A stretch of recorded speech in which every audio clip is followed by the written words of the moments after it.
So we're back with Matt Malkus, Superintendent of Trinidad Union School District, and we've been talking about some of the changes as far as related to as far as professional development and technological tools in the first part.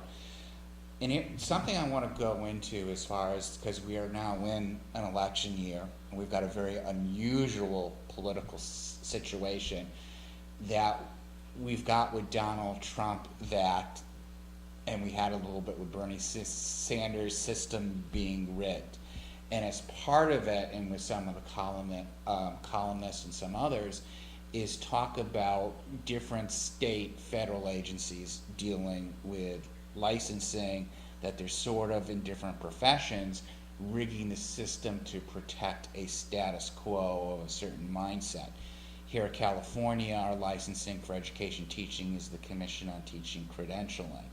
So do you have any thought of the direction of what the commission has been doing as far as preparing and having, if you want to say, teachers for where we are going? Well, sure. Right now in our school district here in Trinidad, California, which is part of the Humboldt County school districts, we have what's really almost what I would consider an emergency as far as a shortage of teachers. And this is actually a statewide dilemma that we're seeing in California, that we have a shortage of credentialed teachers that are applying for jobs. We aren't seeing as many teachers coming out of our local state colleges with a teaching credential ready to get into the classroom. And there's a number of factors that are involved there. Of course, a few to name right away are that the teaching profession has a reputation for not being one of the highest paid professions to get into. Instructional staff members over the long run of a career are going to make less money than someone who might be in a business sector, a private business sector. That's one element that I think is affecting our access to teachers that are qualified to be in the classroom right now. And the California Commission on Teacher Credentialing is doing a great job in preparing our upcoming teachers. There is, as everyone knows, after a person goes through a state program for a credential, there is also an element that comes right afterwards, after the student teaching year, and once a person does get employment, an induction program, which is basically 2 more years of working with a mentor teacher and with a cohort of beginning teachers, and developing their instructional strategies. That 2 years of additional time, it does put a heavy impact on our beginning teachers. They're entering a new profession, they are getting their classroom structure, discipline, lesson plans, instructional strategies all together, and then on top of that, they're asked to develop a portfolio of their teaching strategies and being observed, and there's a heavy amount of paperwork and bureaucracy for our new teachers. So I do see as yet another roadblock. I see the value for beginning teachers to go through an induction process and to have a mentor teacher, to have someone to guide them through the couple years, but I also see it as a deficit to the incoming beginning teachers as an overload as far as what they're being asked to do on top of their daily duties of just teaching. So it's kind of a dual-edged sword, and it's one of the reasons why I think it's becoming evident that we have a teacher shortage, that we aren't finding all the qualified people we're looking for, is that the demands on becoming a teacher have really become over the top, in my opinion. Okay.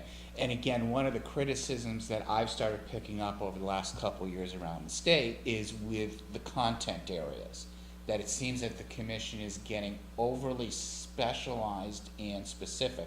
I know for you on K-8 or where you are more generalized and you've got, and you probably saw this a little bit more when you were at the secondary level. Sure, sure.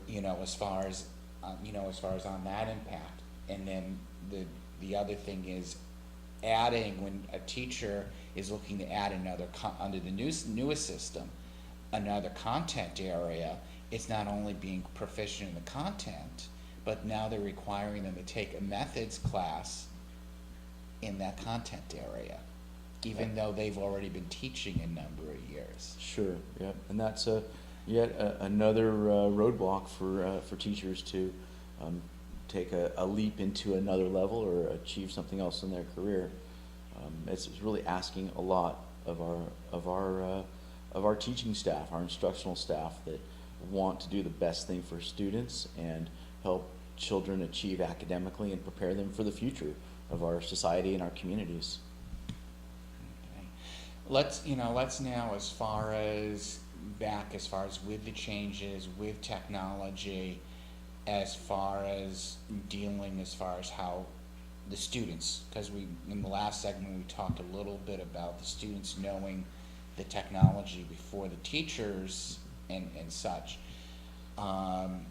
What do you think, as far as right now where we're going, is the major thing that we need more in a general way to be preparing our students to be able to function in this new economy?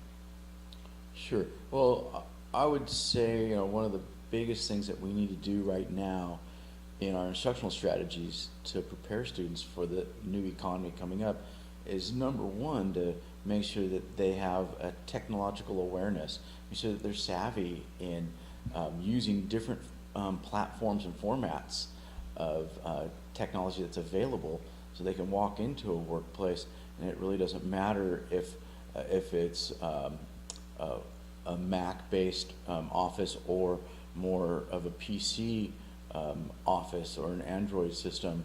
They should be literate, so basically bilingual or trilingual, Right. Whatever platform is available. Our students need to be exposed to those and be able to use any type of device without having that preconceived notion that they can only work with one type of a machine.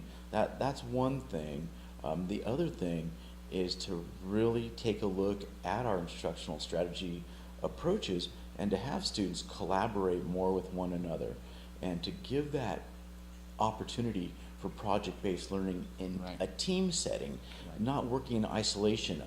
The days of taking a test and filling in the bubbles for choice A, B, C, or D, or Right. all the above, those days are really over, in my opinion, as far as preparing students for this new economy. And we have to get students to take a look at information and draw their own conclusions, analyze the data, and do that as a team, talk about Right. it, and really figure out a solution to a problem on a team approach.